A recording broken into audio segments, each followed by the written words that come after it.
Olá pessoal, sejam todos bem-vindos. Essa aqui é a nossa aula de número 6, a última aula antes da nossa prova, né? E hoje a gente começa a falar sobre... a gente já falou antes sobre função, né? Mas de uma forma genérica, e aí a partir de hoje a gente começa a falar das funções especificamente, uma de cada vez. Então hoje é a vez da função linear, tá ok? Então, antes de começar, como é de praxe, a gente precisa definir algumas coisas que são necessárias para o bom andamento do entendimento do conteúdo dessa aula, né? E aí, o primeiro conceito que é necessário para essa e para as demais aulas é o conceito de produto cartesiano. Então, primeiro a gente precisa pensar no que vem a ser um par ordenado. Então, o par ordenado nada mais é do que, né, dois números agrupados, né? A gente vai colocar eles entre parênteses, separados por uma vírgula, né? A gente vai, em geral, dar uma letrinha para representar esse par. No caso aí eu estou usando a letra P, né? Então, um par ordenado, ele é formado por um objeto X, e esse objeto chama-se primeira coordenada, né? E um objeto y chamado segunda coordenada de P, né? P é o nome que eu estou dando para esse par específico, tá ok? É, observe que ele está fazendo a questão aí de dizer objeto. Então, um par ordenado, ele não necessariamente precisa ser de números, ele pode ser de qualquer coisa, tá bom? E uma outra coisa que precisa ser observada, embora vocês já estejam bem acostumados com isso, é que é um par ordenado, tá bom? Então há uma ordem implícita. Então, por exemplo, o par x e y é diferente do par yx, tá ok? A não ser que, né, o x e y sejam iguais, tá ok? Mas a princípio mudou a ordem, muda o par ordenado, tranquilo? E aí, dando prosseguimento quando você pega esse conjunto formado de pares ordenados, surge o que vem a se chamar de produto cartesiano de dois conjuntos, tá bom? Então, o produto cartesiano x por y, veja que é um sinal de vezes mesmo aí, tá bom? E x e y são dois conjuntos quaisquer, tá bom? Esses dois conjuntos, em princípio, eles não precisam ter qualquer semelhança entre si, não precisa ter qualquer, como é que eu posso dizer isso? Não é porque um seja de números inteiros, o outro precisa ser de números inteiros. Um conjunto pode ser de números, o outro conjunto pode ser de matrizes. Então você pode fazer um par ordenado entre dois conjuntos quaisquer. E aí, o que vem a ser esse conjunto? Veja, você, quando faz o produto cartesiano, você está gerando um novo conjunto a partir de dois anteriores, tá bom? Que conjunto seria esse? Né? O conjunto de todos os pares ordenados, onde a primeira coordenada está no conjunto x e a segunda coordenada está no conjunto y. Perceba que a noção de produto cartesiano também traduz uma ordem. Então, x cartesiano e y é como se lê aí, né? Essa notação aí, x vezes, não vai ler x vezes y, por favor. Não é esse, embora o símbolo usado aí seja um sinal de vezes, não se lê x vezes y. Por favor, eu nunca vi nenhuma proibição, mas assim, não faz sentido, entendeu? Não existe uma multiplicação, isso aí não é um produto de conjuntos, tá bom? Então, a maneira que se lê essa notação aí é x cartesiano y. Então, x cartesiano y é diferente de y cartesiano x, tá bom? Então, há uma noção de ordem aí, porque onde é que está essa noção de ordem está embutida? Esse conjunto é formado de pares ordenados.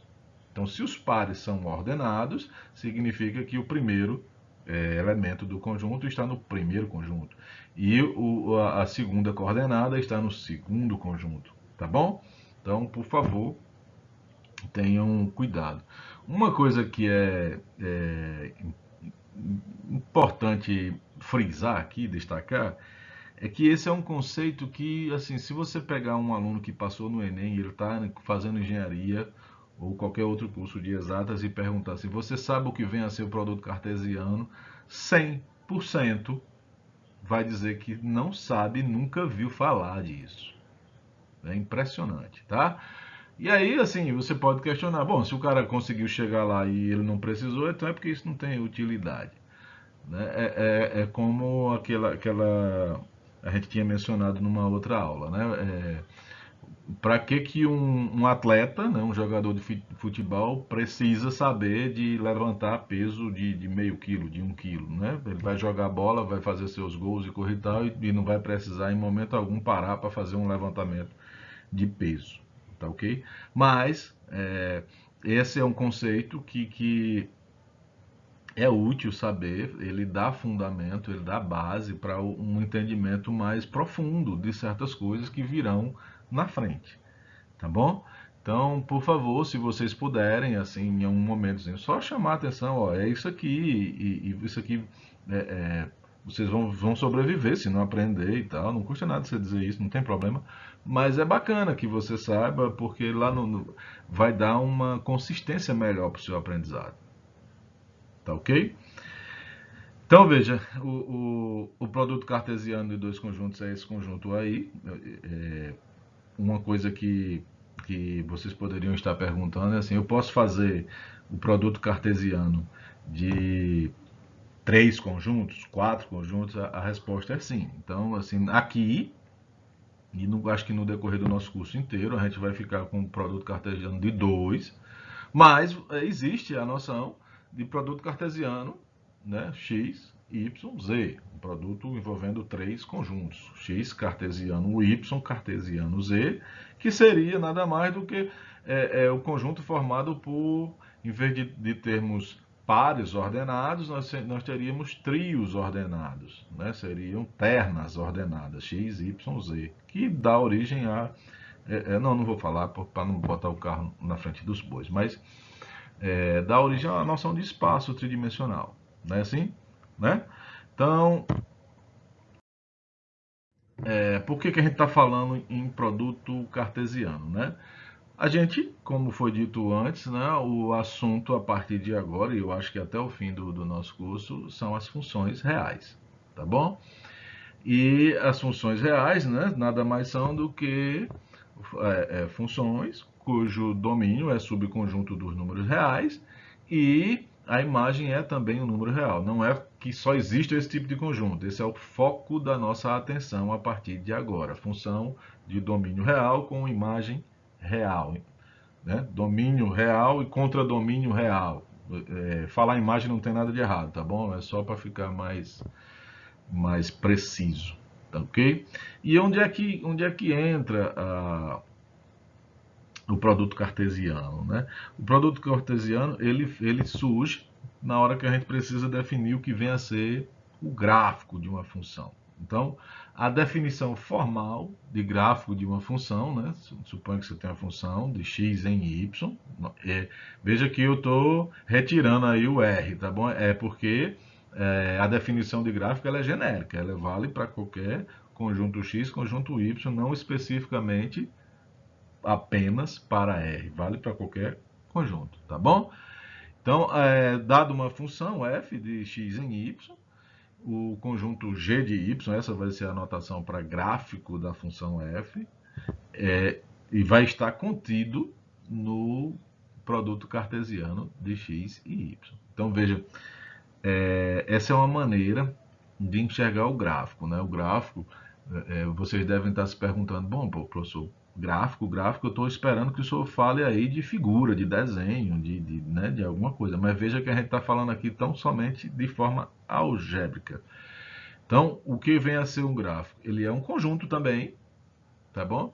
E embora estejam envolvidos aí na definição da função f um x e um y, o gráfico ele nem mora no conjunto x, ele nem mora no conjunto y, ele mora no produto cartesiano gerado por x e y. Então ele vai além, tá certo? Ele sai da dimensão do x e da dimensão do y e vai para uma outra dimensão, né, que é o x cartesiano y. Tranquilo? Esse conjunto ele vai ser, olha só, os pares, né? Por se tratar de um conjunto dentro do produto cartesiano, ele é formado por pares. Primeira coordenada é um x, segunda coordenada é um y, e quem vem a ser esse x e quem vem a ser esse y. O x que mora aí são todos os valores do domínio da função. E o y seria todos os valores da imagem da função. Então, para que um par faça parte desse conjunto, o y tem que ser f de x. Ele tem que ser a imagem de algum x lá do domínio da nossa função f. Tranquilo? Olha só. Essa é a noção algébrica, a noção formal. E aí é importante que se saiba, é importante que você tenha esse fundamento, mas o próprio Elon ele diz assim que o ensino desse conceito ele tem que ir um pouco mais além. Ele não pode se resumir somente a ficar nessa noção de algébrica, tá bom? E aí o que se faz lá no ensino médio é assim, nós vamos desenhar, nós vamos ter uma figurinha, né, que representa o gráfico dessa função. Mesmo isso também é pouco para se ter uma noção mais, como é que eu posso dizer, mais atraente do que vem a ser o gráfico de uma função, entendeu? Do que vem a ser uma função propriamente. Então, o Elon ele recomenda, e eu também, quem sou eu, né, perto do Elon, né? Mas eu assino embaixo, que ao ensinar a função, você deveria transmitir junto a ideia de que a função ela é uma máquina de transformar coisas. Então, eu pretendo enfatizar isso um pouquinho mais na frente, mas ao invés de ser somente, olha, o que se faz lá no ensino médio é você cria uma tabelinha, né, calcula, né, pega alguns pontos do domínio, calcula a imagem e depois liga esses pontos. E aí o aluno morre fazendo isso, mas não tem a menor ideia do que significa isso. Então, pensar na ideia de função como uma máquina que faz uma transformação, talvez seja algo mais atraente de se fazer. Aí você vai me perguntar, mas professor, como é que eu faço isso? Tá certo? Então, ao invés de você pegar você pegue, por exemplo, um intervalo e calcula a imagem desse intervalo. E aí você vai ter um outro intervalo. E aí você pode pensar assim, olha, esse intervalo aqui foi transformado nesse outro intervalo. Aí você pode analisar, olha, o intervalo tinha comprimento 1.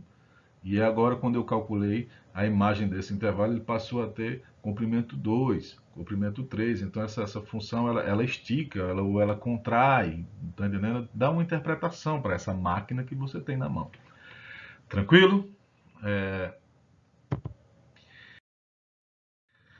Bom, e aí, como uma decorrência natural da ideia de plano cartesiano, perdão, produto cartesiano e no contexto das funções de imagem real com domínio real, nasce naturalmente o R cartesiano R, né?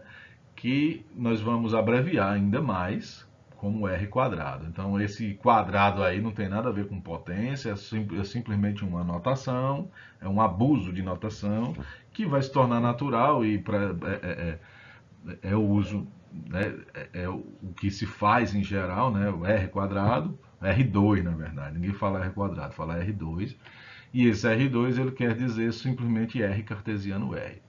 Os nossos alunos, como eles chegam na universidade sem ter a menor noção de plano cartesiano, produto cartesiano, por favor, me perdoe, eu acho que eu vou cometer esse erro aqui o resto da aula, mas é produto cartesiano. Como eles chegam lá sem saber fazer, sem ter conhecimento, sem lembrar, na verdade, eu acho que vocês falam disso em algum momento no ensino médio, no ensino básico, mas o fato é que eles não lembram.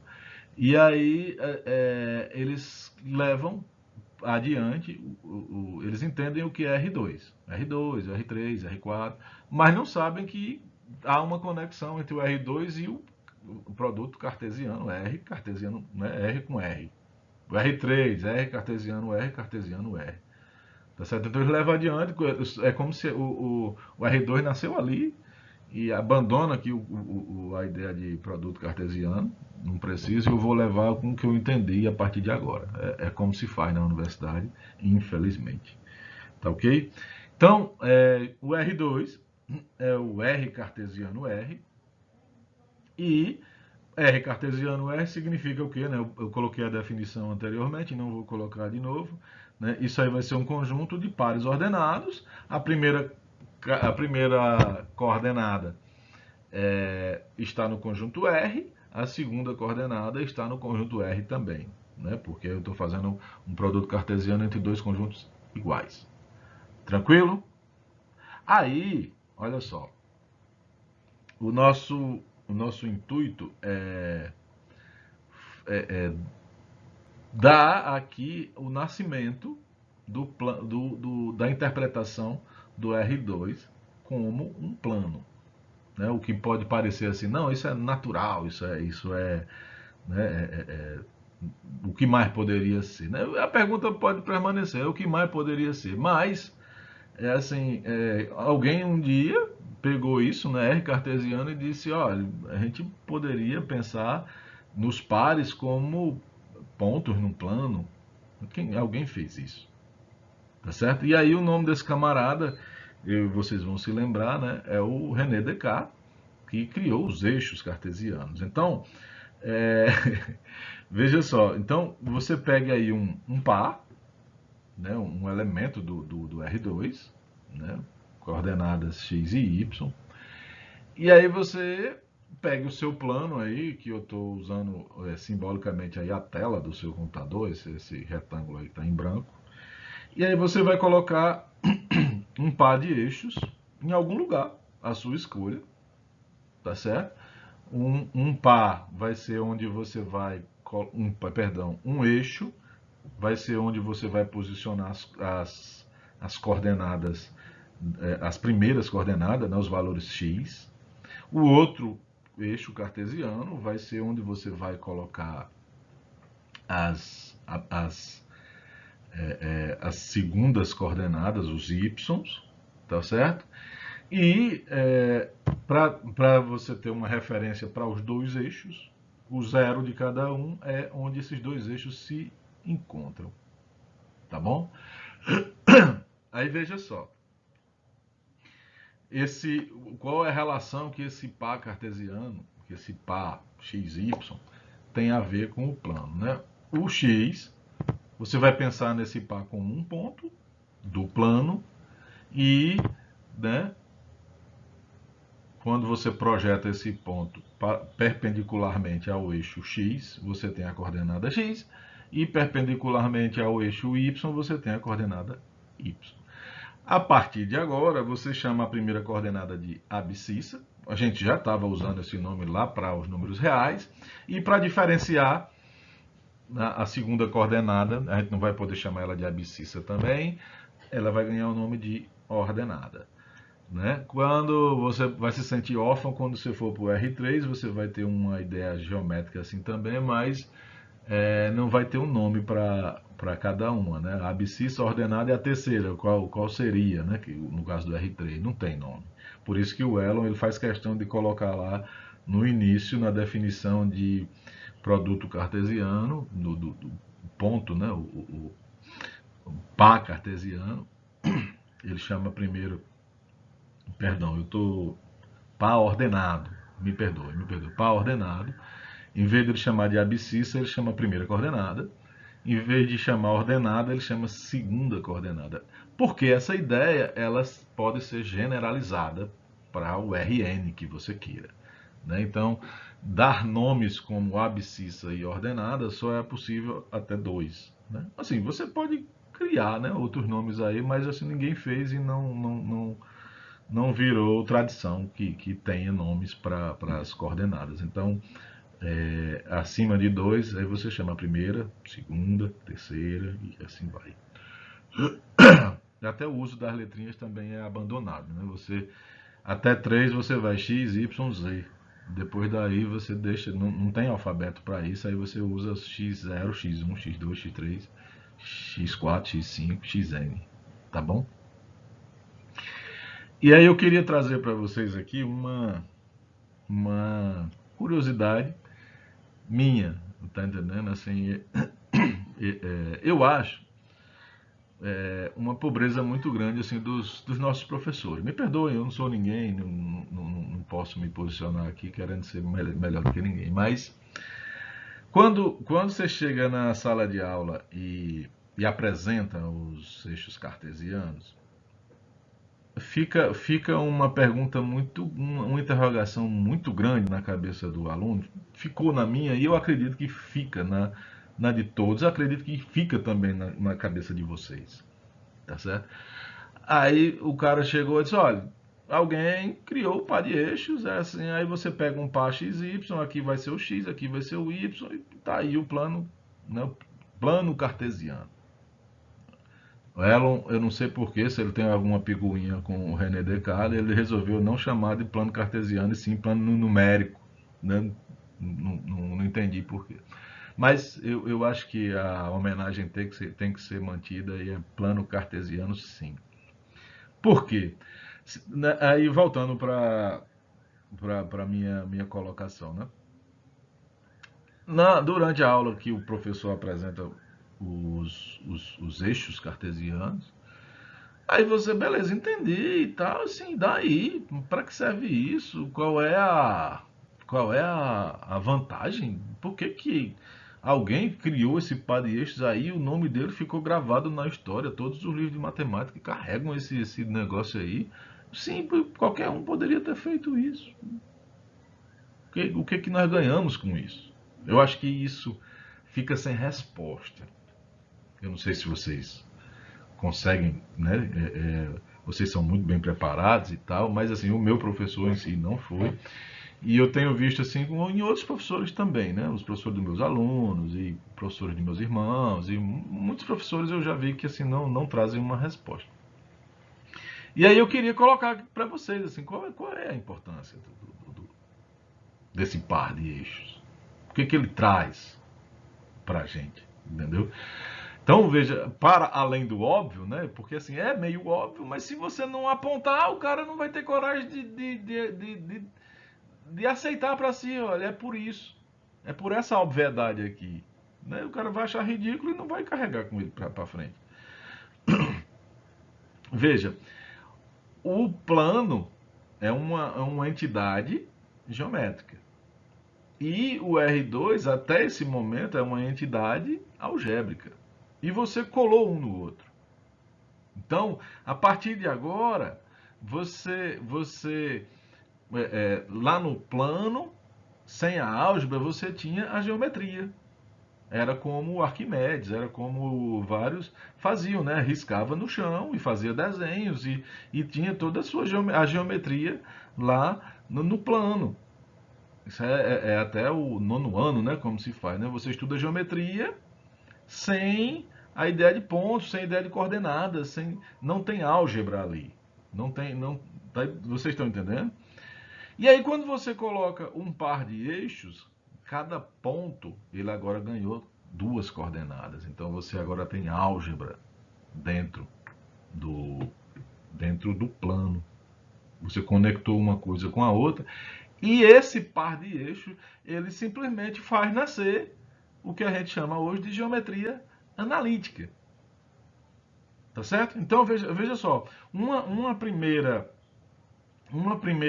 consequência de você ter essa representação, né? O plano e o R2, um sendo a representação do outro. O R2 é a representação algébrica do plano e o plano é a representação geométrica do R2. Então, eles dois são agora, para a gente, a mesma coisa, tá certo? Um é o espelho do outro, um no campo algébrico, o outro no campo geométrico. Então, nós temos a geometria analítica agora nas nossas mãos, tá certo?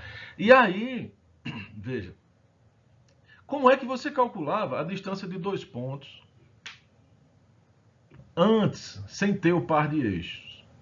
Então, suponha que você tivesse um ponto A, coordenada x0, y0, um ponto B, x1, y1, tá certo? E aí, como é que você estabelecia assim, olha, a distância entre A e B, como é que você fazia antes, sem ter a ideia dos eixos cartesianos? Você tinha que ter uma régua que conectasse A e B.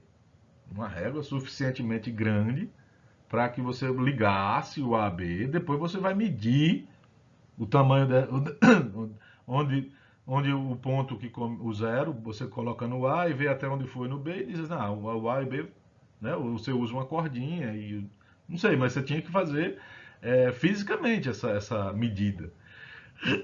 E agora não, agora você tem uma maneira algébrica de calcular a distância entre esses dois pontos.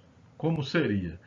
Né? Imagine que você tem o ponto P aí, tá? Posicionado aí onde está essa cruzinha aí dos dois tracejados. E aí, se você olhar para A, B e P, você tem um triângulo retângulo, e aí você usa geometria. Olha só, que é o teorema de Pitágoras, né? A hipotenusa é AB, um dos catetos é AP, o outro é PB, então, né, AB ao quadrado é AP quadrado mais PB quadrado, e aí você tem o AB é a distância entre A e B, né? AP, como é que você mede AP? É o y0 menos y1, o PB é o y, perdão, eu falei errado aí a ordem, tá? O AP é o x1 menos x0, o PB é o y1 menos... Oh, Jesus! Tá errado, tá errado. O AP, vocês já entenderam? O professor pode passar para frente, ele já entendeu, né? O AP, né, é y1 menos y0, né? E o PB é o x1 menos x0. Na verdade, como vai estar elevado ao quadrado, essa ordem aí não faz diferença. Tá bom? O x1 menos x0 ou x0 menos x1, y1 menos y0 ou y0 menos y1, quando você eleva ao quadrado, não vai fazer diferença, né? Porque o sinal vai morrer. Tá bom? Então, você tem aí uma fórmula para a distância. Aí, na minha cabeça, assim, mesmo quando alguém colocou isso, eu permaneci ainda com a dúvida, assim, uma dúvida bem cruel. Beleza, eu posso agora saber a distância entre A e B sem necessariamente ter que ir lá medir, né, a distância de A até B. Né? Se eu tiver as coordenadas de A e as coordenadas de B. Mas alguém teve que ir lá medir as coordenadas de A e as coordenadas de B. Não é assim? Né? Então, para que serviu? Aí você pode ficar assim, não, trocou C por meia dúzia. Eu não... eu tenho agora uma fórmula para a distância, mas eu continuo tendo que ir lá medir as coordenadas, fisicamente, as coordenadas do A e as coordenadas do B. Isso é verdade, continua sendo assim. Porém, ele coloca aí, eu não vou escrever nada aqui, mas quando você tem essa noção de distância, essa regra aí de distância, você pode caracterizar caracterizar algebricamente certas figuras que para nós até o momento elas só tinham uma conotação geométrica. Então, por exemplo, o que é o círculo, a circunferência? né? Você entende assim, não, você pega um compasso, centra aqui e pronto, aí você tem aquele objeto circular, redondo lá e tal. Aquilo ali é o círculo. A partir de agora, você tem, olha, o círculo é o conjunto de pontos cuja distância até um centro é igual a um raio. Você coloca isso em termos matemáticos, você vai chegar a uma equação que vai ser x menos x0 ao quadrado, y menos y0 ao quadrado igual ao raio ao quadrado. Então agora você tem uma, uma representação algébrica para uma entidade que até pouco tempo era só geométrico, era só geometria. E aí, isso é possível dar continuidade usando somente a noção de distância. Você pode definir como lugar geométrico. Vocês vão pesquisar aí, que é o lugar dos pontos, né? O lugar, a circunferência é o lugar geométrico onde ficam os pontos cuja distância a um centro é sempre igual a um certo raio. Dá para você criar, para definir a hipérbole, a parábola, a elipse, certo? Todas essas figuras, essas curvas, que até pouco tempo elas eram para a gente só geometria, dá para você ter elas agora em função da distância, dá para você ter agora uma equação que as represente. Tá certo? E só indo mais adiante um pouquinho, minhas aulas vão sempre ficar longas, porque eu converso demais, eu e o Homem da Cobra. Mas eu acho que é importante, assim, tornar um pouquinho mais interessante, né? Tem que ir para além de só a matemática, né? De só as contas, né? Os cálculos. Tendo nascido o par de eixos e tendo conectado geometria com álgebra, nasceu a geometria analítica, teve um cara que foi beber nessa fonte aí e que revolucionou a ciência, que é um cara chamado Newton. Né? Newton ele tinha um propósito, era um único propósito, que era desvendar o movimento dos astros. Ele queria desvendar o movimento dos astros. E quando ele se pôs a estudar física, nós estamos falando de física, né? Aí ele viu que precisava de matemática para avançar os estudos dele. E ele concluiu que a matemática existente era insuficiente. Olha só o cara, viu? Na época, isso nós estamos falando na Inglaterra, de 1666, né, o número da besta aí, e ele, nas escolas da Inglaterra, só se estudava, era escola de religião, era escola da igreja. Então não tinha. Eles só estudavam filosofia. Então o mais próximo que nós tínhamos naquela época de matemática e física era filosofia, chamava-se filosofia natural. Ninguém estudava matemática ou física propriamente, tá? Filosofia natural. E Newton, ele, após o falecimento do padrasto dele, ele recebeu uma herança. E ele comprou, com a herança dele, ele comprou um prisma e comprou um livro, que era o livro de René Descartes, que era o Discurso do Método, e é o livro onde o René Descartes enuncia os eixos, né, os eixos cartesianos. E Newton viu naqueles eixos a possibilidade dele trazer, ele pensou o seguinte, olha só que pensamento assim, porra, mas até para isso teve que ter um cara que pensou isso. Para tudo tem que ter um cara que pensou isso, né? Pra gente é tudo muito óbvio, mas assim, não foi sempre assim. E do que eu estou falando? O Newton ele pensou assim, bom, eu penso em movimentos, esses movimentos podem ser vistos como curvas, e essas curvas podem ser vistas como funções. E essas funções elas podem estar aqui dentro desse, usando os gráficos. E aí o movimento, né, que você estuda hoje nos cursos de ensino médio no primeiro ano, né, movimento retilíneo uniforme, uniformemente variado e tal, ele ganhou representações algébricas. Até então não tinha. Não tinha. Então, antes de Newton fazer isso, Newton trouxe a matemática para dentro da física. E aí você pensa assim, pô, e antes, como era? Antes não tinha, não era assim. Como assim? como era que era a física daquela época? Era física experimental. Então, você tem uma ideia e acha que ela funciona. Você vai ter que fazer a experiência e provar que ela funciona. Tá entendendo? Não tinha. E a física que hoje a maioria das pessoas fazem não é física experimental, é física teórica, porque você faz com um caderno e um lápis e coisa e tal, um computador, simulação e tal. Assim, tem gente que vai para o laboratório e tal, mas antes de tudo a pessoa simula, estuda, faz contas e coisa e tal, e só depois, quando tem ideia, ela vai para o real e testa o experimento.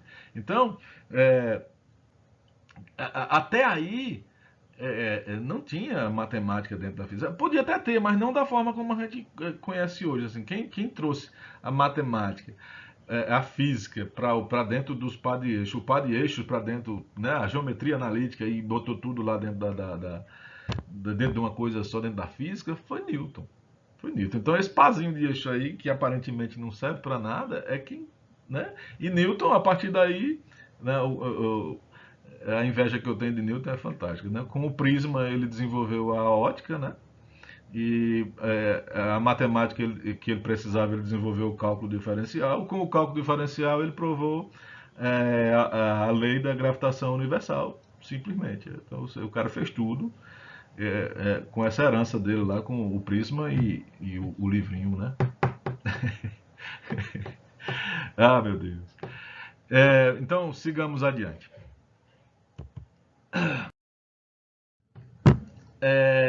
A função afim, o Elon ele faz ele faz uma, como sempre, né? Ele tem um apego às palavras e ele coloca assim, olha, essa função aí a gente costuma chamar ela de função de primeiro grau. Ele quer porque quer que isso seja errado. Não pode se chamar de função de primeiro grau, porque onde é que estaria o grau? Né? Então, essa o nome correto para essa função aí chama-se função afim. Então, daqui a pouco a gente debate um pouquinho mais sobre essa história do nome, tá bom? Então, vamos aceitar com esse nome afim. Então, a função afim é uma função de R em R, né?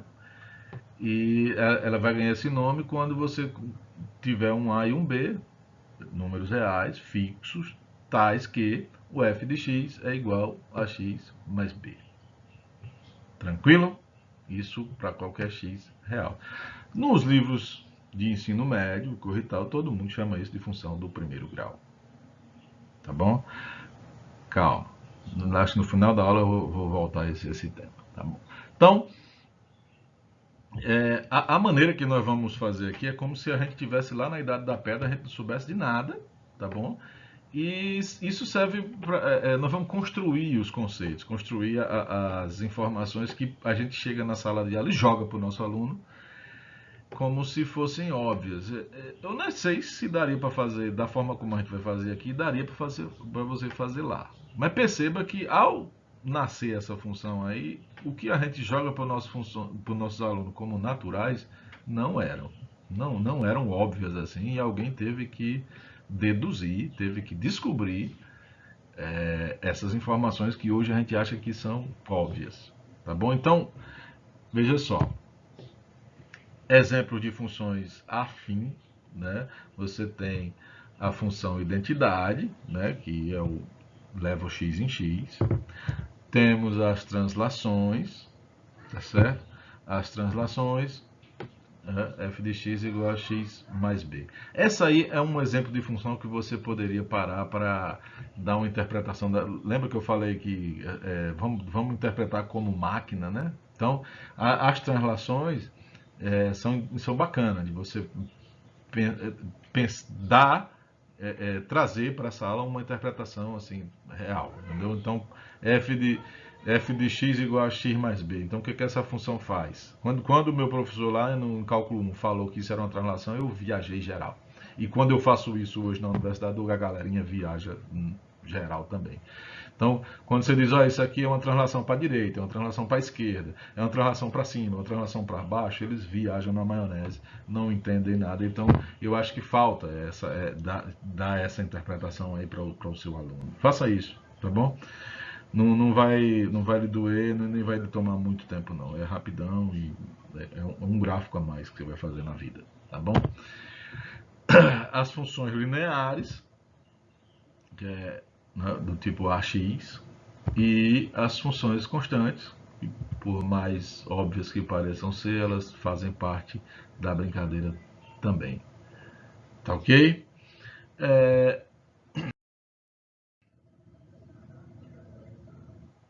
Uma pergunta que a gente pode fazer é assim: se eu souber que a minha função ela é afim, então de alguma forma alguém não te deu a função, não te deu a expressão da tua função, mas ele disse, olha, essa função ela é afim. Por observação, por alguma, tá? Você descobriu lá que a sua função ela é afim. E aí suponha que você sabe, né, 2 pontos, né? Eu estou abreviando aí para não poluir muito. Então, x0 está no domínio e o y0 é o f de 2 pontos do gráfico. Tá bom? O y0 é a imagem do x0 e o y1 é a imagem do x1. Estou chamando de A e B. Então, como é que a gente faria para descobrir quem são os coeficientes A e B da função f? Né? Eu não escrevi aí a cara da função f, mas por ela ser afim, ela é ax mais b para algum A e algum B. Tranquilo? Então, eu estou colocando aqui em destaque, o Elon também faz isso e tal. É impressionante, nossos alunos não sabem fazer isso. Não sabem fazer isso. Eu costumo dizer para os meus alunos que assim, é, no ensino médio você estuda a matemática indo. E lá na universidade você precisa ela voltando. Então você aprende a pegar uma coisa, sair daqui e ir para aqui. E na universidade você precisa pegar daqui e voltar para onde você estava. Então, exemplos disso, né? A gente ensina distributividade. Então, meu aluno sabe fazer distributividade. Multiplicar um número por uma soma de 2 números. Ele sabe fazer isso. Na universidade você vai precisar botar em evidência. Botar em evidência é fazer a distributividade voltar para a situação que você estava antes. Aí o aluno ele sabe fazer distributividade sabe. Sabe voltar antes? Sabe não. Ou seja, foi explorada uma parte, mas a outra não foi.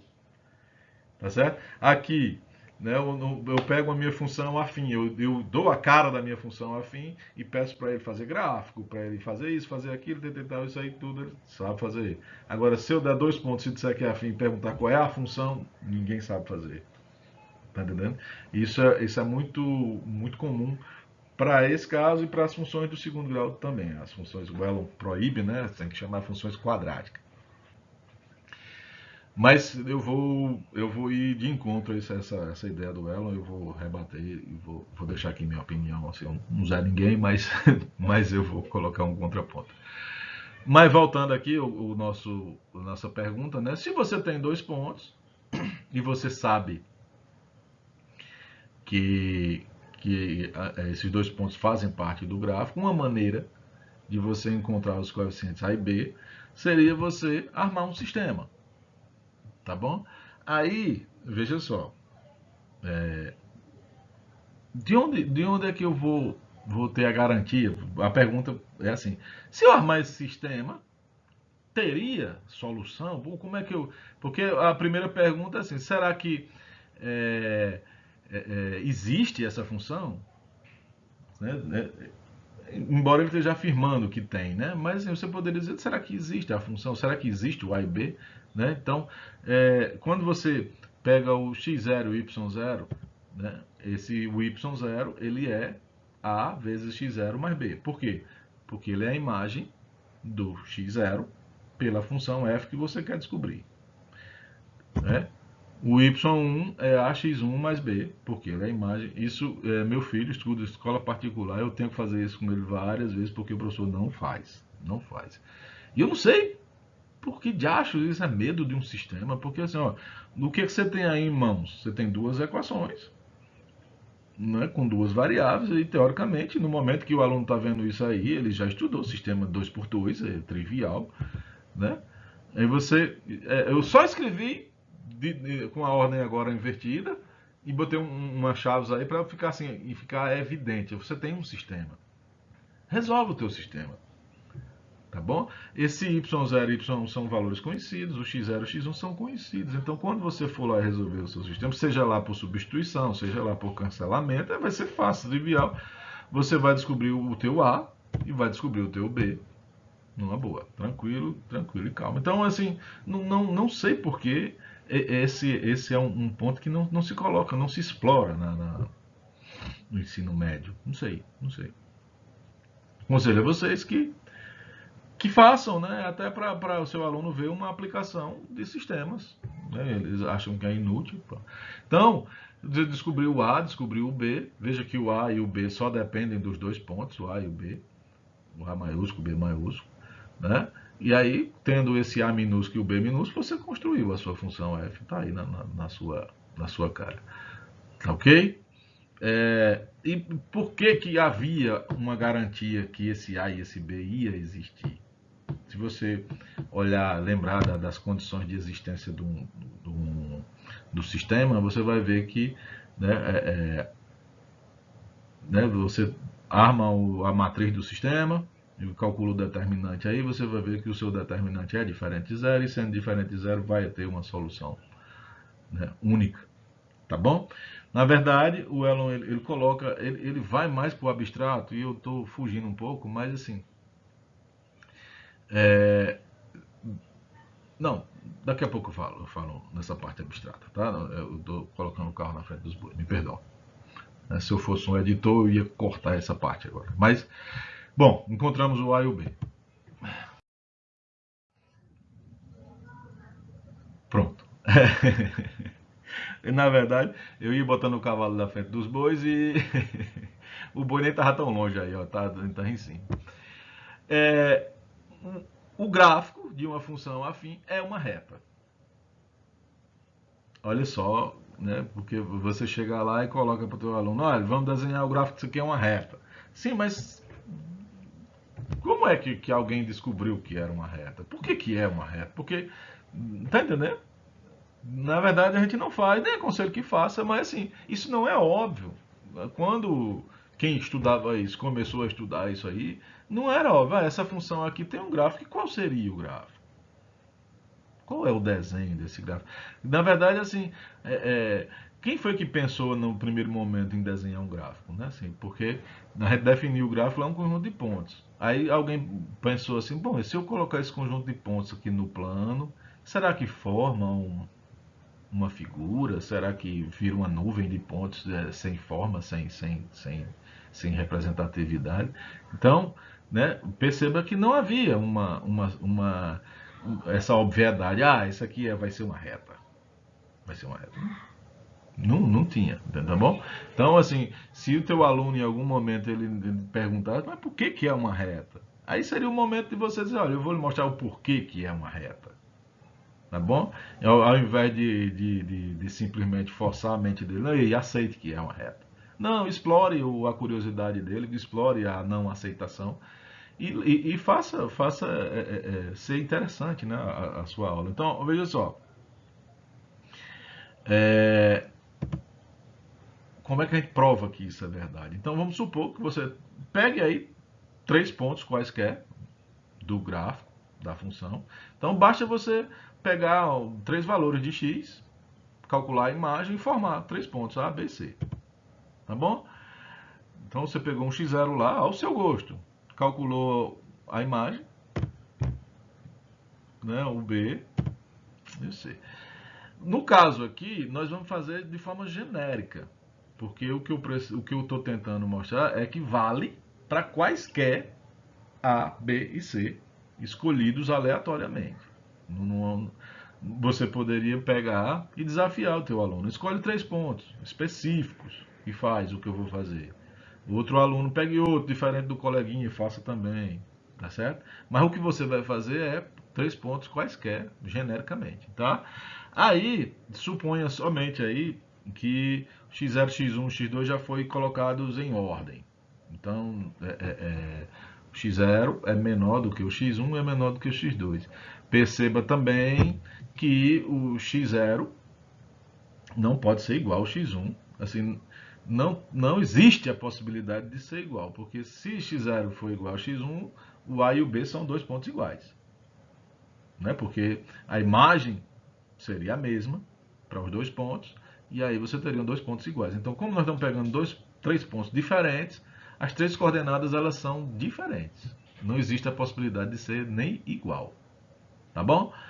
Aí, o que nós vamos fazer? Né? Eu vou calcular a distância de A até B, tá bom? Aí você usa essa informação aí. Quem é x1, quem é x0, quem é y1, quem é y0. Joga tudo aí nessa sopa de letrinha. Perceba aí que o B vai cancelar. Perceba agora que você tem um A em evidência no segundo par. Eu posso colocar em evidência um A, né? Vai ficar assim. E agora você tem x1 menos x0 ao quadrado, dois termos. Você vai colocar em evidência também. E aí o x1 menos x0 pode sair da raiz e o que vai ficar dentro vai ser só 1 mais a quadrado. Guarda.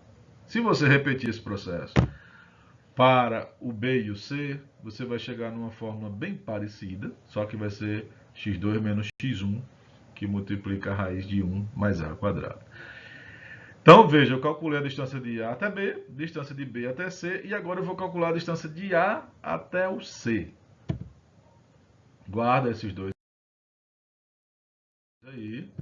Quando você fizer isso aí, aconselho que vocês façam de fato, não precisa acreditar em mim não, é bom que vocês conferem se eu estou acertando ou estou errando, tá bom? E aí você calculou a distância de A até C e chegou nessa fórmulazinha aí, tá bom? x2 menos x0 que multiplica a raiz de 1 mais a quadrado. O que eu vou fazer? Dentro desse parênteses aí eu vou somar e subtrair um x1. Vocês concordam comigo que não altera, né? Porque dá zero, né? E aí eu vou separar essa expressão em duas. Vou usar a distributividade, tá bom? E aí vou pedir para vocês que observem que o primeiro termo, x2 menos x1, que multiplica a raiz de 1 mais a quadrado, é a distância de B até C. E o outro termo é a distância de A até B. Tá ok? E aí, veja, se você tem três pontos dispostos num plano e a distância de A até C é igual à distância de B até C mais a distância de A até B, tá bom?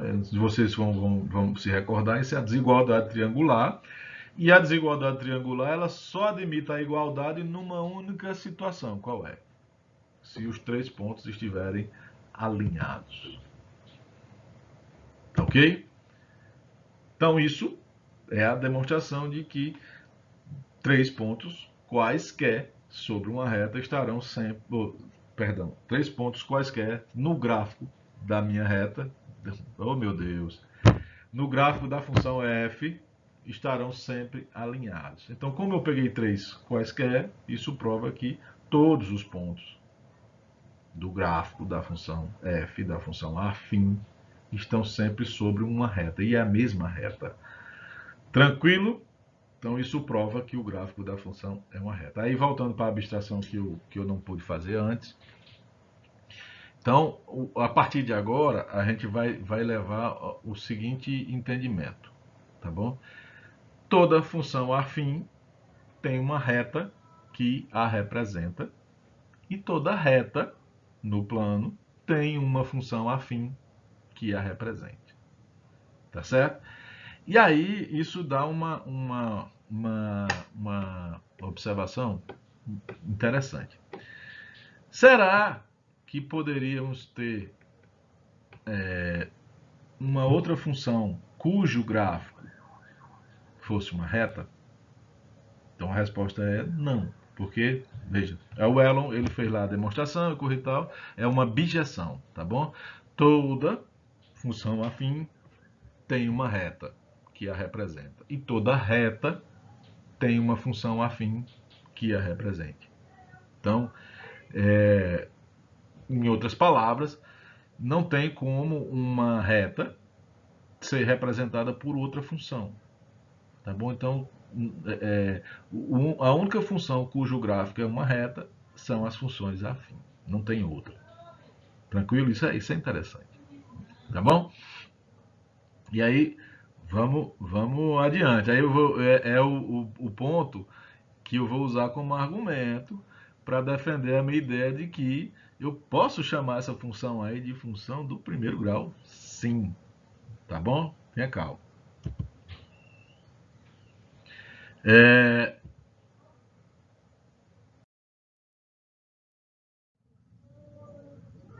Vamos tentar, né? A partir de agora a gente já sabe que a função afim tem uma reta que representa ela, o gráfico dela é uma reta.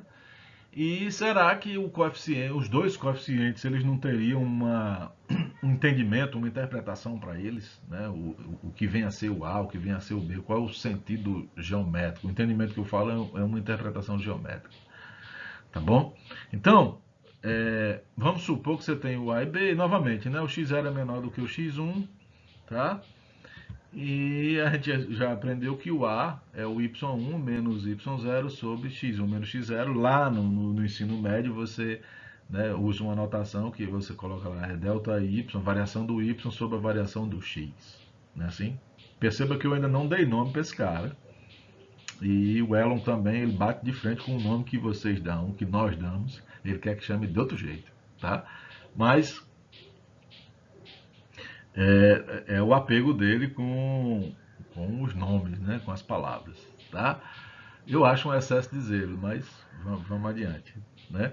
Vamos supor, eu separei em três casos, tá bom? Vamos supor que esse A ele seja maior que zero. Então, a gente está supondo que x0 é menor do que x1. Então, quando você junta as duas coisas, veja, se x0 é menor que x1, x1 menos x0 é maior que zero.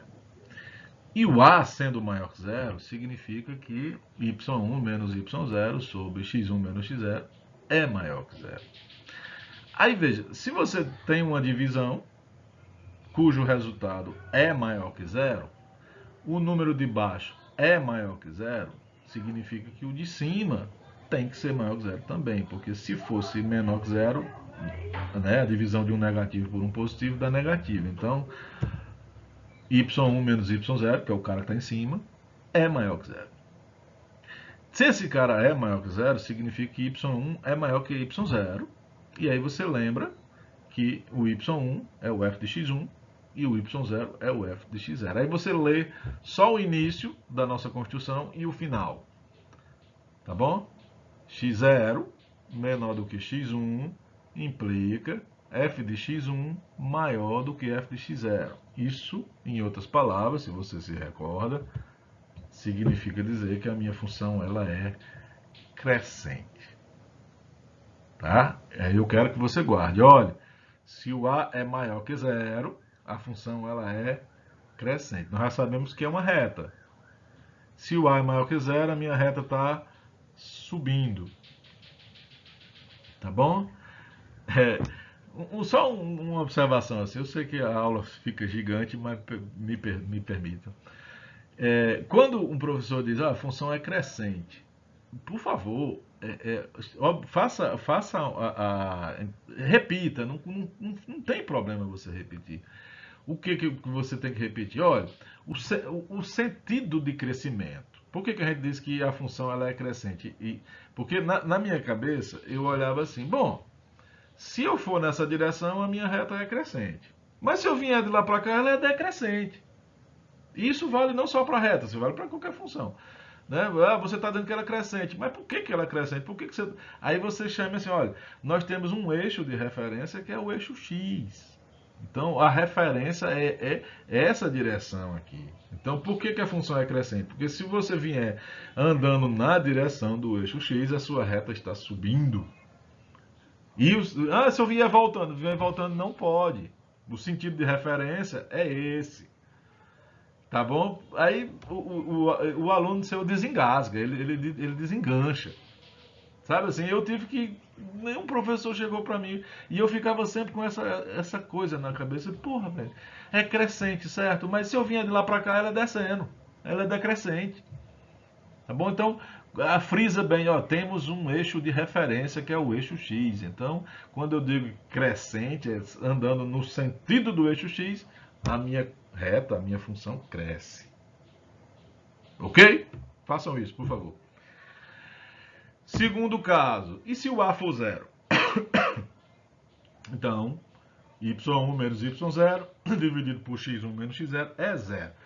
Uma vez que o cara que está embaixo não é zero, significa que só resta o de cima ser zero. E aí, né, y1 é igual a y0, f de x1 igual a f de x0. Como a gente está pegando a e b aleatórios, dois pontos quaisquer do gráfico da função f, se o a for zero, significa que a imagem desses dois caras é igual. Então significa que assim, você está sempre na mesma. A imagem é sempre. Isso significa dizer que a sua função ela é constante. Ok? Então veja. A maior que zero, crescendo. A igual a zero, ela está na horizontal. E se o A for menor que zero, aí já ficou bem óbvio, né? O x1 menos x0 implica que. Perdão, x0 menor que x1 implica x1 menos x0 maior que zero. E se o A é menor que zero, aí você tem agora a situação contrária, né? Você dividiu dois números, o de baixo é positivo, resultado deu negativo, então significa que o cara que está em cima tem que ser negativo. Tá bom? Lê a sentença, o início e o final. x0 menor do que x1 implica f de x1 menor do que f de x0. Isso é a definição de função decrescente. Tá bom? Então, veja, o A ele é um coeficiente que ele pode ser entendido como um coeficiente de crescimento. E aí, o nome bonito para isso aí é taxa de variação ou taxa de crescimento. Tá bom? É bom que você coloque o seu aluno que tem esse entendimento, tem esse significado, mas eu acho que assim, eliminar, abolir a ideia de coeficiente angular, eu acho que o coeficiente angular ele é bem mais útil, ele é bem mais fácil de se entender, tá bom? E aí o Elon alega assim, sim, de que ângulo nós estamos falando? Não tem ângulo aí, tem sim. Tem sim. Se essa sua reta aí ela é infinita, e não faz sentido que ela é ilimitada, você está falando do ângulo que essa reta, né, forma com o eixo X. Né? Aí o problema que ele enxerga nisso é, bom, mas você não está falando do ângulo. Esse A não é ângulo. Esse A é a tangente de um ângulo. É só essa a complicação. Tá entendendo? Mas eu acho que não tem nada. Eu acho que nossos alunos eles já são tão distantes da ideia de tangente e você elimina essa. Eu acho que assim, no ensino médio, essa é a única aplicação que você vê da tangente. Aí você vai e tira do jogo, coloca. Eu acho que não. Eu acho que você mantenha isso aí, coloca o A como sim coeficiente angular e também como taxa de variação, as duas coisas juntas, tá bom? Quem quiser levar adiante como coeficiente angular, show. Quem quiser levar adiante como taxa de variação, show, tá certo? Mas eu acho que simplesmente jogar fora e dizer não faz sentido falar em coeficiente angular, eu discordo e eu manteria, é a minha sugestão, sabe? Mantenha a ideia de coeficiente angular, sim. Tá bom? Até porque, assim, eu não sei no ensino, eu não sei se tem dois momentos para ver. Não, é um momento só, né? É um momento só em que no ensino básico e médio vê a função do primeiro grau. Então, não pode abolir, não. Tá bom? Eu acho que essa proposta dele não foi legal, não. Tá bom? Então, vai aí o meu primeiro desacordo na aula de hoje, né? Já teve vários.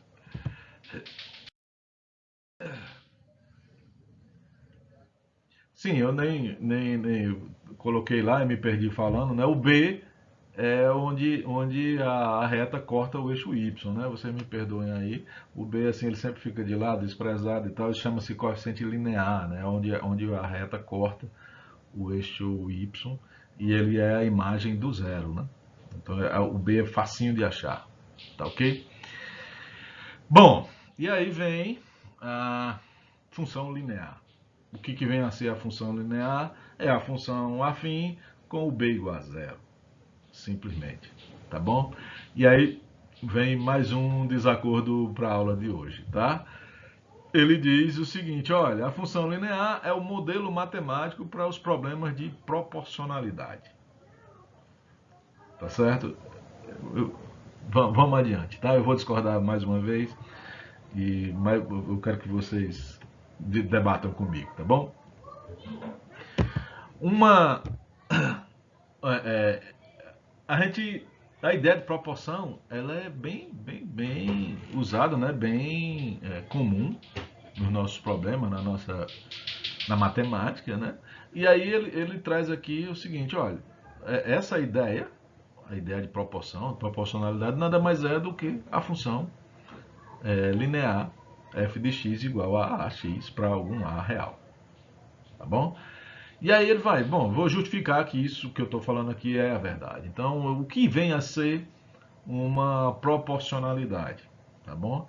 Então, a proporcionalidade é uma função, né, onde, né, para qualquer c real e x real, quando você faz f de cx, é como se você pudesse tirar o c e colocar ele fora. Tá? Vai ficar c vezes o f de x. E aí, se isso acontece, a gente diz que a função f representa uma proporcionalidade direta. Tranquilo? E pode acontecer também que o c, ele ao sair, ele não saia, na verdade, ele paga um pedágio e saia como o inverso, né? F de cx vai ficar, né, f de x sobre o c, e obviamente esse c não pode ser zero. E aí nós estamos falando da proporcionalidade indireta. Ok? Aí vem aqui a justificativa. Por que qual é a relação que a função linear tem a ver com proporcionalidade, né? Como ele diz aí. Aí veja. Suponha que você tem uma proporcionalidade direta, tá ok? Então, nós estamos falando desse primeiro caso aí, f de cx igual a c f de x. Show? Se você pegar e escolher assim, olha, eu vou calcular o f de 1 e vou chamar isso aí de a, tá bom? Aí você observa o seguinte, ó, f de x é a mesma coisa que o x é a mesma coisa que x vezes 1, né? O 1 é o elemento neutro da multiplicação. Aí você usa a definição de proporcionalidade direta. Então quem vai sair é o x, o 1 vai ficar a, tá bom? E aí o f de 1 é a. Então você ficou com ax. Em outras palavras, ele provou que uma proporcionalidade direta é uma função linear. Show? Até aí nós estamos perfeitamente de acordo. Tá bom? Agora, se você fizer essa mesma brincadeirinha aí, faz o a igual a f de 1 e usa essa dedução aí para uma proporcionalidade indireta, você vai chegar, e eu aconselho que vocês façam isso como exercício, você vai chegar que o f de x é igual a dividido por x. E essa função aí não é linear. Tranquilo? Então, a afirmação que ele faz aí, né, que as funções lineares, elas representam um modelo matemático para os problemas de proporcionalidade, eu colocaria aí uma observação, tá bom?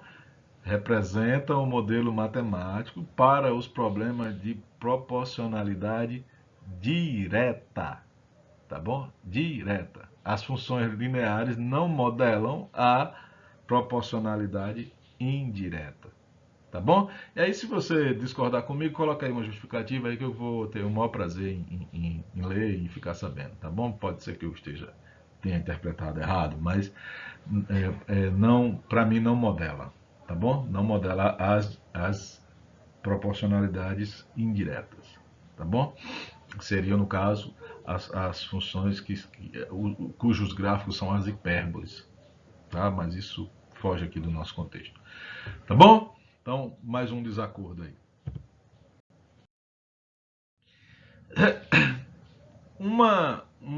São duas situações que eu quero trazer aqui, que ele coloca aqui, bacana.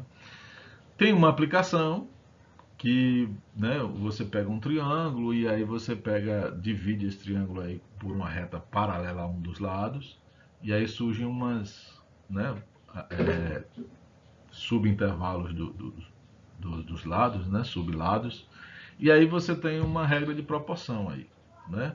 E aí são várias, né? Eu coloquei dá origem a várias proporções que você pode deduzir daí, né? Mas uma delas seria o AX está para o XB da mesma forma que o AY está para o YC.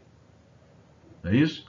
E aí essa regra de proporcionalidade chama-se Teorema de Tales. Inclusive esse teorema aí foi que me inspirou a dar o nome do meu primeiro filho. O nome do segundo filho é Isaac por causa do Newton, viu? E o terceiro é Christian por causa de outro matemático que levou a carta do Newton para Leibniz, né? Eu parei no terceiro, viu? Tem um outro teorema que diz o seguinte, olha, se há uma correspondência, x vai para y e x' vai elevado em y', e você sabe que essa correspondência é uma proporcionalidade, então x está para y da mesma forma que x' está para y', e isso nada mais é do que a famosa regra de 3 simples. Tá bom? Por que ele está trazendo esses dois casos aqui? Porque aí você tem duas proporcionalidades diretas e você não sabe propriamente quem é a função. Você sabe, de alguma forma, que há uma proporcionalidade. Como é que ficou constatado que isso é verdade? Eu não tenho uma função. Eu não sei qual é a função que modela isso daí. Tá certo? E mesmo assim, né, você consegue deduzir que há essas regras de proporções aí. Tá bom? Esse x está para y, x' y está para y' é o a. Né? O ax está para xb, o ay está para yc, é o a novamente. Então, o que se coloca aqui é assim, bom, como saber se um determinado problema, você tem uma função que modela esse problema, mas você não conhece a função, você não deduziu ela ainda, eu não sei qual é a expressão dessa função. Como saber se isso de fato é uma proporcionalidade? Então, eu vou dividir a pergunta em duas etapas e vou tentar responder a primeira do seguinte: olha, como saber se uma função ela é linear? Tá bom? Então, para saber se ela é linear, aí ele tem um teorema.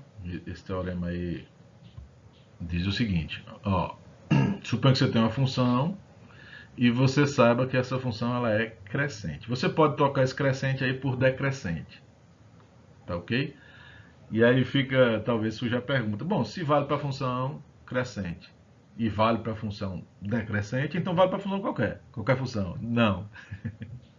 Interessante isso, né? Uma função, ela pode ser crescente e decrescente ao mesmo tempo. Tá bom? Então, quando eu coloco o teorema, olha, eu quero uma função crescente, ela é crescente o tempo todo. Se eu trocar aí por decrescente, ela é decrescente o tempo todo. Tá certo? E por que eu não posso falar para uma função qualquer? Porque a função, uma função qualquer, ela pode crescer num pedaço, depois decrescer, crescer, decrescer, e aí não pode. Eu não posso ter as duas coisas na mesma função. Ou ela é sempre crescente, ou ela é sempre decrescente. Tá bom? Então, tem três afirmações aí que são equivalentes, né? Se você sabe que f de nx é igual a n de f de x, para todo o n inteiro e todo o x real, isso é a mesma coisa de dizer que se eu trocar o a por f de 1, eu terei f de x igual a ax para qualquer x real. E também é a mesma coisa de dizer que f de x mais y é igual a f de x mais f de y para qualquer x e y real. Pessoal, veja só. Isso aí é uma maneira, isso aí é como se você tivesse um se somente se com 3 casos. A gente está acostumado com um se somente se de 2 casos, né? A implica B, B implica A. E aí, quando a gente diz ó, que essas 3 afirmações são equivalentes, é assim, se valer uma, vale as 3. Nenhuma dessas pode ocorrer sozinha. Correu uma, correu todas 3 são válidas, tá bom? Aí ele faz a demonstração lá, eu não vou fazer aqui, minha aula já fica comprida demais com o blá blá blá que eu meto aqui. A demonstração lá é simples, eu aconselho que vocês leiam lá, eu acho que não vai ser difícil vocês acompanharem, mas acredite em mim, esse teorema é válido, as três afirmações são equivalentes. E aí, veja, isso é a maneira de testar, né? Se uma dessas 3 coisas valer, você tem uma função linear. Tá bom? Né? Veja que o item 2i, né? Quando você coloca ó, f de x igual a x, você provou que a sua função ela é linear. Tranquilo? Não é isso? Então, esse teorema aí ganha o nome de teorema fundamental da proporcionalidade. Show? Eu vou colocar aqui só a título de informação. É comum você ter a necessidade de usar esse teorema, mas as grandezas envolvidas elas são sempre positivas. Então, no caso de massa, distância, né, volume, essas coisas. Então, quando você precisa usar esse teorema onde as grandezas envolvidas elas são estritamente positivas, aí tem uma versão, né? A função aí é de R+, você já sabe o que é, né? Então, a escrita do i, né? Em vez de o z você vai colocar o número natural, em vez do r você vai colocar o r positivo, o 2i, mesma coisa, não está em r, você vai colocar o r+, e no 3i, lá no livro ele não coloca o r+, mas tem que ter um r+ também aqui no 3i, ok? Então é o mesmo teorema, só escrito para grandezas estritamente positivas, tá ok? Então verificou qualquer uma dessas coisas aí, você tem a garantia de que a sua função ela é linear. Pessoal, uma das coisas precisa ser verificada, você escolhe qual. Né? Se verificou uma, as outras 3 valem automaticamente. As outras 3 não, as outras 2. Então você escolhe uma, tchau. Provou isso? Então provou que essa sua função ela é linear. Tá bom? Um detalhe aí que eu acho interessante é assim, quando você está estudando álgebra linear, para provar que uma função é linear, você precisa provar 2 coisas, né? Que seria basicamente o i e o 3i. Né? Ou o 2i, o i e o 3i. Tá bom? E aí, essas 2 coisas são independentes. Uma pode valer e a outra não. Tá certo? Já aqui, quando você está em uma dimensão, e nessa noção essa noção de linearidade é diferente da noção de linearidade lá da álgebra linear. É diferente? Não, é a mesma coisa. É a mesma coisa. A única coisa que é diferente é que veja que a constante que sai aí no item i, o n, no caso da álgebra linear, tem que valer para um corpo, né? No caso R. Então, essa é a única diferença. Né? Aqui a gente está meio que estrito a n pertencente aos números inteiros. Bom, só um detalhe, só para não sei se clareou, se piorou, se complicou, mas o i e o 2i lá na álgebra linear são independentes aqui, eles acontecem juntos. E a noção de linearidade aqui ela é parecida com a noção de linearidade de lá da álgebra linear. Tá bom? Segunda parte da pergunta e como é que eu faço para saber se a minha função ela é afim? Tá bom? Novamente, só para situar vocês, é assim. Se você tem a função, a expressão dela para saber se ela é afim, se ela é linear, é bem óbvio, né? Só olhar a expressão e já. Aqui nós estamos pensando assim, olha, eu tenho um problema, não sei qual é a função que modela esse problema, eu quero saber se essa função, sem eu saber se ela é linear, se ela é afim. Tá bom? É, e aí, assim, pode surgir na cabeça de vocês assim, mas professor, como é que eu calculo f de alguma coisa se eu não sei quem é o f? Né? Parece um absurdo, mas isso aí não é absurdo. Você pode calcular o f de alguma coisa sem saber quem é o f. Tá bom? Então é como se ele dá um exemplo aí do cara que faz sapato. Ele não sabe a regra de. Né? Ele tem um sapato, um pé do tamanho X, ele vai lá de alguma forma e calcula o tamanho do sapato para o pé de tamanho X. Então ele calculou a função de X sem saber qual é a expressão. Ah, eu tenho outra função, outro tamanho Y. Ele vai lá para o pé de tamanho Y, ele calcula o tamanho do sapato para o pé de tamanho Y. E aí ele calcula a função, sem saber qual é a função. Isso é possível. Nesse caso, a gente chama de função caixa preta. Eu sei calcular, mas não sei qual é a expressão dela. Tá bom? Então, situados. Então, teorema, né? Nós estamos agora em busca de saber se uma função ela é afim ou não. Tá bom? Então, a gente vai calcular um acréscimo, né? f de x mais h, menos f de x. Novamente, é da mesma forma que o sapateiro fez lá, tá bom? E aí você calcula assim, ó. Calculei para um tamanho A, um tamanho X, e agora eu vou pegar o X mais um pouquinho, mais um H, e vou ver quanto é que dá esse resultado. Tá bom? Se essa diferença aí, se esse acréscimo depender somente do H, então a função f ela é uma função afim. Tá ok? Então, olha só. Novamente, ele coloca aí monótona, injetiva. Então, monótona significa ou ela é crescente ou ela é decrescente. Eu vou colocar aqui crescente, tá? Você pode repetir o processo supondo f decrescente. Né? Suponha que f é crescente e que a função f, a função φ, por favor, é o f de x mais h menos f de x. Veja que na expressão aparece x e aparece h. O nosso objetivo é mostrar que no final das contas não tem x. Então só tem h. Tá bom? Então você vai fazer o seguinte, olha. Eu vou calcular o φ de h mais k. Então, isso é equivalente a onde tem h, eu vou trocar por h mais k. Então vai ficar f de x mais h mais k menos f de x.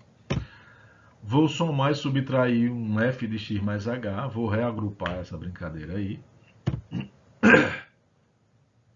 Só para ficar bem claro aí, eu peguei o terceiro e quarto termo, juntei, eles já estão prontos, não vou fazer nada com eles. E o primeiro e segundo, você perceba que aparece um x mais h.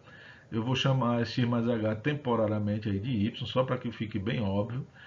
Veja, f de y mais k menos f de y, se você reparar, isso aí é o φ de k. Tá bom? E o f de x mais h menos f de x, isso aí é o φ de h. Então, o que eu provei? Provei que o φ de h mais k é igual a φ de k mais h. Se isso é verdade, aí o teorema que a gente viu anteriormente, ele me permite afirmar que essa função φ ela é linear.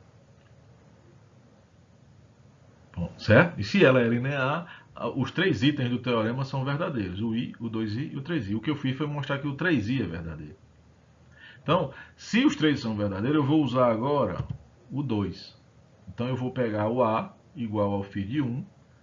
Né? E aí, o item 2i do teorema me garante que φ de h é A vezes h. Show? E aí, volta na definição do φ. Significa que você vai ter f de x mais h menos f de x. Isso aí me dá A vezes h. Tá certo? Aí, quando x for zero, você vai ficar nessa expressão que você anterior aí. F de x vai ficar f de 0 mais h, que dá o f de h, menos o f de 0 igual a h. Isso aí vai ficar, né? Passa o f de 0 para o outro lado. Eu chamei esse f de 0 de b. Ficou f de h igual a h mais b. Troca h por x ou por qualquer outra letra aí, né? Aí você vai ficar bem evidente aí que essa função f que você tem em mãos, ela é uma função afim. Tá ok? Pronto. Concluímos o que nós tínhamos para falar a respeito das funções lineares, das funções afim. Aí veja quando no final desse curso nós vamos estudar um tipo de função que serão as funções polinomiais. E aí vocês vão ver os polinômios e vocês vão ver que o polinômio tem um grau, tá certo? E aí quando você estudar a função polinomial de grau 1, vocês vão ver que a função polinomial de grau 1 é a função afim. A função polinomial de grau 2 é a função que ele diz que é a quadrática. Tá certo? E aí, veja, por que lá eu posso chamar de função polinomial de grau 1 e aqui eu não posso? Tá? Função de grau 1 é a função de primeiro grau. Função polinomial de grau 2 é a função do segundo grau. Tá bom? Assim, então, veja, eu acho que é contraproducente, né? Eu estou dizendo, não pode. Mas na frente você, não vou chamar de função do primeiro grau, mas vou chamar de função polinomial do primeiro grau. Bom, perdão, função polinomial de grau 1. Está desdizendo o que você afirmou nesse momento. Tá bom? Eu sei que ele vai querer dizer, não, polinomial é uma coisa, função é outra coisa, mas não é. Não é. Polinomial é uma função. Função polinomial é uma função. Polinômio é uma equação, né? Aí, eu acho que assim, mantendo o nome, retirar o nome, vai causar uma bagaceira tão grande. Olha, eu acho tão bem casadinho a maneira como está colocado lá. Muito, muito bem bacana. Então você pega função do primeiro grau. Aí você vem estuda em seguida, conectado a isso, as equações do primeiro grau. E conectado a isso, as inequações do primeiro grau. Tá muito bem casadinho. Aí você vai para a função do segundo grau. E depois vem as equações do segundo grau. E em seguida as inequações do segundo grau. E é assim com todas as funções. Primeiro você estuda a função, depois a equação, depois a inequação correspondente. Aí veja, aí você tira. Não pode chamar função afim. Não pode chamar função do primeiro grau. O que vai acontecer com as equações do primeiro grau? Qual é o nome que eu vou dar para elas? Equações afim? Sabe? Aí você pega a inequação do primeiro grau. Vou chamar como? Inequação afim? Tá certo? Então, e aí a mesma coisa se dá com a equação do segundo grau, com a do segundo grau, né? Função do segundo grau, vou chamar de função quadrática. Né? Aí as equações, eu vou chamar equações quadráticas e inequações quadráticas.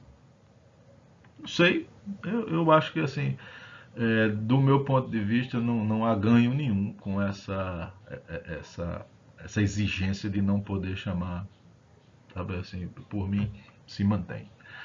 Bacana? Então, só para fechar a nota, ele traz aí um tipo de função que eu nunca ouvi falar na vida, mas beleza, chama funções poligonais. As funções poligonais são aquelas onde você, quebrando o domínio, em cada um dos trechos você tem uma função afim.